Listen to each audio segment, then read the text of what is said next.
अस्सलामुअलैकुम एवरीवन। सो जिस तरह पिछली वीडियो में हमने बात की कि ऑब्स की हिस्ट्री यानी ऑब्स्टेट्रिक्स की हिस्ट्री को हम प्रेजेंट थोड़ा सा किस तरह करते हैं, तो इस वीडियो में हम बात करेंगे गायनेकोलॉजिकल हिस्ट्री जब हम लेते हैं तो उसको थोड़ा सा प्रेजेंट करने के अंदाज पे हम बात करेंगे। जिस तरह मैं वहां पर एक केस लेके चली थी, यहाँ पर मैं आपको केस लेके चलती हूँ और उसको एक प्रेजेंट करते हैं।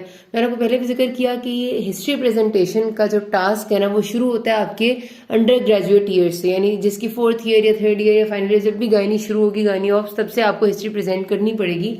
और ये खत्म नहीं होता जब तक आपकी ट्रेनिंग खत्म नहीं हो जाती। इवन जब आप पूरी पीजीटी यानी अपनी पोस्ट ग्रेजुएट ट्रेनिंग कर रहे होते हो, उस दौरान भी आपने हिस्ट्री प्रेजेंट करनी है और आपको उसके मार्क्स मिलते हैं। आपके एफसीपीएस के एग्जाम्स में हिस्ट्री प्रेजेंट करनी है। तो एक हिस्ट्री जितनी अच्छी आपके रिफ्लेक्स बनेंगे, जितने कम लेवल पे, जितने छोटे लेवल पे, उतने ही आपको आगे बहुत फायदा होगा। कॉन्फिडेंस से प्रेजेंट करनी आनी चाहिए और वो तब होगा जब आप प्रैक्टिस करेंगे और जब आप थोड़ी सी बातों को याद रखेंगे। ठीक है, कुछ कुछ बातें होती है जो गायनी की हिस्ट्री में थोड़ी सी डिफरेंट है। अब गायनी की जो हिस्ट्री है ना, गायनेकोलॉजिकल हिस्ट्री का मतलब है कि एक नॉन प्रेग्नेंट फीमेल की हिस्ट्री जो कि इस वक्त प्रेग्नेंट नहीं है और किसी और गायनेकोलॉजिकल इशू के साथ आई है।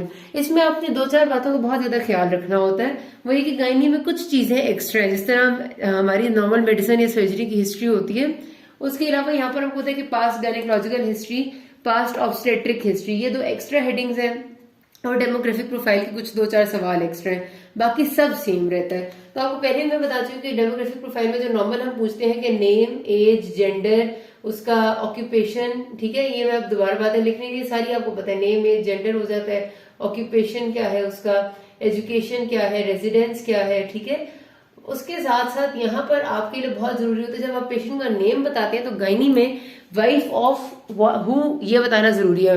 यानी कि अगर आप कहेंगे कि फायजा वाइफ ऑफ वसीम, आप कहेंगे अनीला वाइफ ऑफ लुकमान, जो भी है, यहीं पर आपने नेम के साथ ही हस्बैंड्स नेम बता देना होता है। ये गायनी में इंपॉर्टेंस रखता है। ठीक है, उसके साथ साथ और अगर अनमैरिड है तो फिर जाहिर सी बात है आप नहीं बताएंगे, नेम बता के साथ कहेंगे अनमैरिड, क्योंकि मैरिटल स्टेटस यहाँ पर बहुत इंपॉर्टेंट है। तो मैरिड, इसके साथ साथ क्या इंपॉर्टेंट है, मैरिड फॉर, कितने सालों से शादी हुए हुए हैं, 2 साल, 4 साल, 6 माह, जितने भी हैं, मैरिड फॉर जरूर पूछना होता है। इस वक्त जाहिर है वो प्रेग्नेंट नहीं है तो ग्रेविडिटी नहीं पूछनी होती। इस वक्त वो सिर्फ पूछना आपने उसके बच्चे कितने हैं। तो बच्चे सपोज वो कहती है 5 है तो 5 लिख देंगे, कोई जाया तो नहीं हुआ, +0, पैरा 5 + 0, ठीक है। और अगर वो कहती है कि मेरे पास 3 बच्चे हैं और 2 हमल जाया हो गए थे 4थे महीने में, 5वें महीने में, तो हम लिखेंगे पैरा 3 + 2।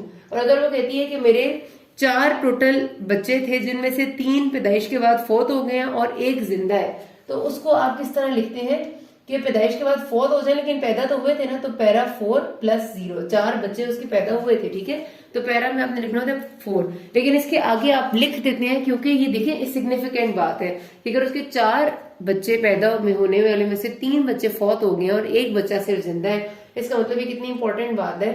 तो आप यहाँ लिख देते हैं कि only 1 alive issue. 1 alive issue का मतलब है कि इस पेशेंट के पास सिर्फ 1 बच्चा जिंदा है, हालांकि इसकी प्रेगनेंसी 4 थी। इसमें हम, हो सकता है ये पेशेंट आपके पास सब फर्टिलिटी के लिए आई हो, तो हम सोचते हैं फिर उस हिसाब से कि हम उसको एक प्रीशियस प्रेगनेंसी लाइक कंसिडर करते हैं कि ये प्रेगनेंसी जो है वो आपकी, उसके अलाइव इशूज बेचारी के पास कम है।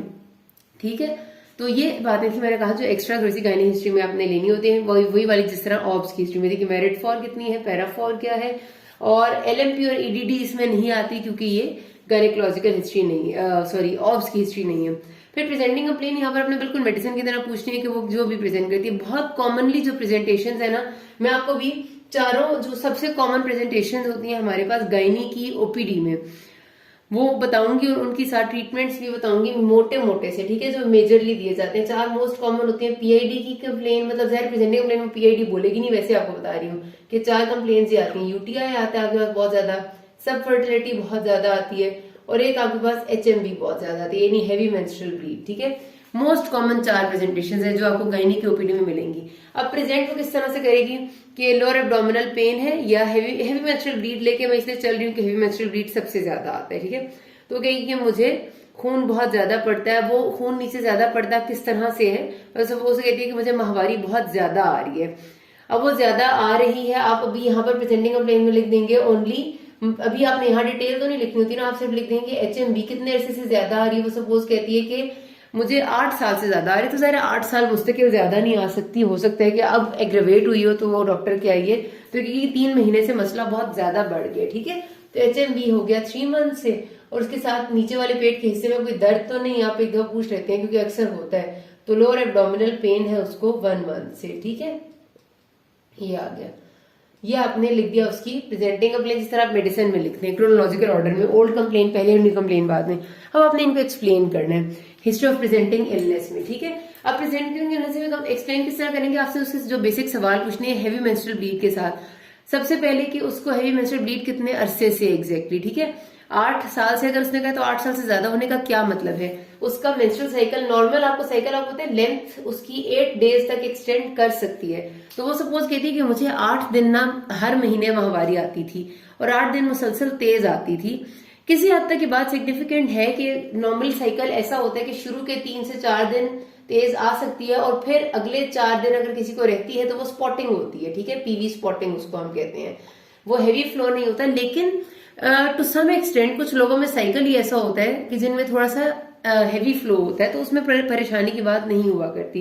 लेकिन स्टिल चलो आप कह दें कि उसकी हिस्ट्री में आप हिस्ट्री प्रेजेंटिंग करने से लिखेंगे patient My patient was in usual state of health 8 years back when she started experiencing menstrual cycle regular of 8 days with heavy flow for continuous 8 days. अब आपने ये बात यहाँ पर जरूर बतानी कि how many pads or clothes she is using per day, because ये बताएगा कि how much heavy the flow is, because some people say कि they are having heavy flow, लेकिन क्या होता है उनसे पूछो कि how many pads they are using, तो they say 2 pads per day. So this is not heavy, this is normal.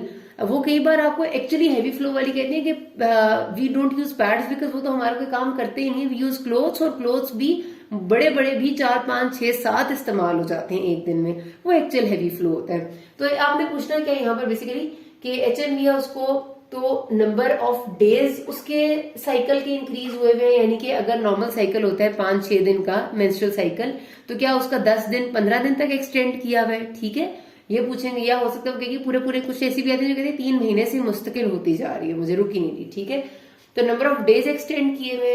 उसके बाद अमाउंट ऑफ ब्लीड कैसी है। ठीक है, अगर वो कहती है कि मुझे 3 महीने से मुस्तकिल हो रही है, तो 3 महीने से मुस्तकिल उसको क्या मुस्तकिल हर रोज हैवी फ्लो रहता है, या फिर ऐसा है कि उसको 3 महीने से मुस्तकिल इस तरह हो रहा है कि कुछ दिन हैवी फ्लो के आते हैं, कुछ दिन पीवी स्पॉटिंग होती है, कुछ दिन हैवी फ्लो की, कुछ दिन PV spotting. How many pads she is using, ठीक है, ये बहुत जरूरी है बताना। उसके बाद आपने बता दिया कि is she passing any clots, passage of clots, यानी साथ आप पूछेंगे उससे कि खून के लोथड़े भी आते हैं। ठीक है, पैसेज ऑफ क्लॉट्स है या नहीं है, ये हो गया HMV। उसके साथ आपने से पूछना है कि साथ कोई एसोसिएटेड पेन तो नहीं है, क्योंकि कई बार ऐसा होता है कि HMV आपकी फाइब्रॉइड्स के साथ होती है, तो साथ पेशेंट्स लोअर एब्डोमिनल पेन की कंप्लेन करते हैं। ठीक है, अच्छा, कभी कभार HMV आपकी और मसलों की वजह से होती है, नहीं वो HMV एडिनोमायोसिस है ना, जिस तरह वो आपको हैवी मेंस्ट्रुअल ब्लीड इतनी ज्यादा नहीं करता, लेकिन कुछ पेशेंट्स को थोड़ी सी हैवी ब्लीड होती भी है और उसमें उनको साइक्लिकल पेन होता है, यानी उनको वो कहेंगे जब माहवारी आती है तब ब्लीडिंग भी ज्यादा होती है और बहुत ज्यादा दर्द होने लग जाता है, बहुत ही ज्यादा, ऐसा कि बर्दाश्त नहीं होता, लेकिन जब माहवारी खत्म होती है तो ठीक हो जाता है, वो होता है एडिनोमायोसिस का दर्द। ठीक है, फाइब्रॉइड्स का जो पेन होता है वो आपको थ्रू आउट ही ऑलमोस्ट रहता है और उसमें ब्लीडिंग भी थ्रू आउट ही रहती है, ज्यादा ही रहती है। ठीक हो गया, तो साथ आप ये पूछ लेंगे। फिर आपने थोड़ा सा हिस्ट्री लेनी होती है लाजमी तौर पे, क्योंकि आपको पता है कि जो थायराइड के इश्यूज है उसमें भी मेनोरेजिया हो जाता है, तो आपने पूछना होता है कि उसको गर्मी या सर्दी बहुत ज्यादा तो नहीं लगती, उसके अलावा उसको दिल की धड़कन तेज तेज तो नहीं महसूस होती, और हाथ आगे करे तो हाथ कांपते तो नहीं है। ठीक है, और आंखें थोड़ी सी देख ली है थोड़ी examination type point of view से, क्योंकि कई बार आपको होता है कि थायराइड में हमने पढ़ा था कि हाइपरथायराइडिज्म में मेनोरेजिया हो जाता है, तो ये एक बड़ी इंपॉर्टेंट रीजन है। फिर आपको पता है कि जिनको ब्लीडिंग डिसऑर्डर्स होते हैं उनमें मेनोरेजिया हो जाता है, तो आपने पूछा ना कि आपको कभी पहले जिंदगी में ऐसा तो नहीं हुआ कि आपको कहीं कट लगता हो, खून ज्यादा ही बहता रहता हो, क्योंकि पेशेंट्स ऐसे आते हैं, रेयर होते हैं लेकिन आते हैं, जो हाइपरथायराइडिज्म के होते हैं, जो ब्लीडिंग डिसऑर्डर्स के पेशेंट होते हैं, जो प्लेटलेट डिसफंक्शन के पेशेंट्स होते हैं, जो डायग्नोस ही नहीं होते और उनको उस वजह से मेनोरेजिया हो रहा होता है। ठीक है, और उसके अलावा आपने ये भी रूल आउट जरूर करना है कि कई पेशेंट इस वक्त अगर वो कह रहे 3 महीने से ब्लीड है, तो कहीं ऐसा तो नहीं है कि 3 महीने पहले उसका कोई बच्चा पैदा हुआ था, और ये तो आप बोलते हैं इरेगुलर साइकिल उसके बाद तो होना नॉर्मल बात है, तो ये बातें रूल आउट करनी है। तो हिस्ट्री प्रेजेंटिंग इलनेस में आपने क्या प्रेजेंट करना है जी, कि patient My patient was in usual state of health 3 months back when she started experiencing heavy menstrual bleed in a way that her number of days of menstrual cycle were increased up to 15 days with heavy flow of 8 days and PV spotting for the next 6 to 7 days. She used 6 to 7 pads per day in her heavy flow cycle with some leakage still which used to occur as her clothes and the bed sheets were spotted with blood. ठीक है, ये बता देता है कि seriousness of the situation क्या है. Patient also complains of passage of big clots along with her heavy menstrual bleed since last 3 months. और शी ऑल्सो एक्सपीरियंस्ड लोअर एब्डोमिनल पेन which was throughout her which she experienced throughout her bleeding days, which was not associated with any nausea, vomiting, but associated with weakness. Patient didn't complain of any previous bleeding disorder, any extensive bleeding from cuts or wounds, or any fine tremors, palpitations, heat intolerance or something like that. ठीक है, ये आपको पता चल गया कि आपने associated बातें पूछ ली थी. ठीक हो गया, कितनी आराम से प्रेजेंट होगी. मैंने भी बहुत ही तेजी में प्रेजेंट किया, आप इससे भी ज्यादा थोड़ा सा सोच समझ के करेंगे और अच्छी कर लेंगे. फिर अगली इंपॉर्टेंट चीज आती है पास्ट गायनेकोलॉजिकल हिस्ट्री के. पेशेंट की मिनार की एज क्या थी, ये तो आपको पहले से पता है, 15 ईयर्स या 12 ईयर्स या कुछ भी है. मेंस्ट्रुअल साइकिल पहले कैसा था, अब कैसा है. वो कहेगी 3 महीने पहले बिल्कुल ठीक होता था, तो आप देखेंगे 5/30 रेगुलर.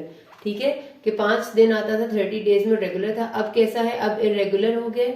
और या फिर अगर वो कहती है कि हर महीने 15 दिन के लिए ब्लीड होती है, तब भी रेगुलर ही है, ये इरेगुलर नहीं होगा.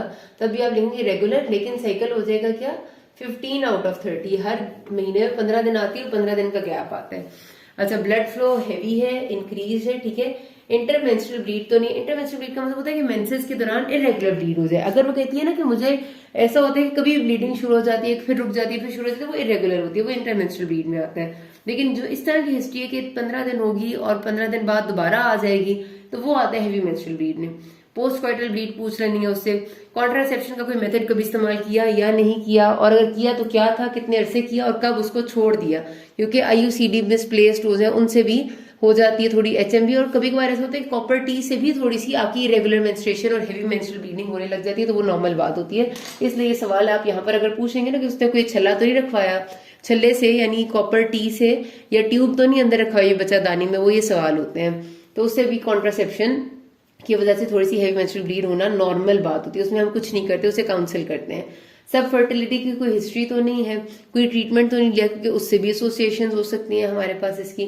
और कभी पैप्स में हुआ या नहीं, हम नीचे पूछते हैं नीचे की तरह से कोई टेस्ट हुआ था जो शीशे की किसी चीज पे दिया था आपने, क्योंकि शीशे की स्लाइड पे टेस्ट होता है, पेशेंट को पता होता है. ठीक हो गया. फिर पास्ट ऑब्स हिस्ट्री में बस आपने इसकी बहुत डिटेल में नहीं पूछना है, लेकिन ये पूछना है कि कितने बच्चे थे और कितने महीनों पे पैदा हुए थे, कोई फौत तो नहीं हुआ, सब ठीक ठाक है नहीं. और अगर कोई इंपॉर्टेंट बात है तो यहाँ बता देते, वरना यू सिंपली से के patient had three kids and they were all full term born via lower segment cesarean section, all are alive and healthy. ठीक है, अगर कोई प्रॉब्लम थी तो वहां बता देनी है. पास्ट मेडिकल सर्जिकल हिस्ट्री इसलिए इंपॉर्टेंट है क्योंकि जाहिर है कोई मेडिसिन डिजीज मैंने आपको बताइए, जिस तरह हाइपरथायराइडिज्म, जिस तरह ब्लीडिंग डिसऑर्डर्स हैं, ये हो सकते हैं पेशेंट को.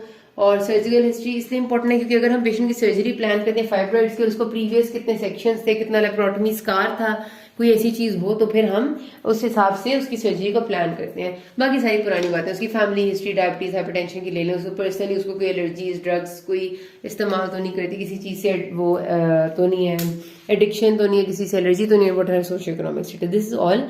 कोई भी मसला होता है कहीं प्रेजेंट करने में, you can ask me. Thank you very much.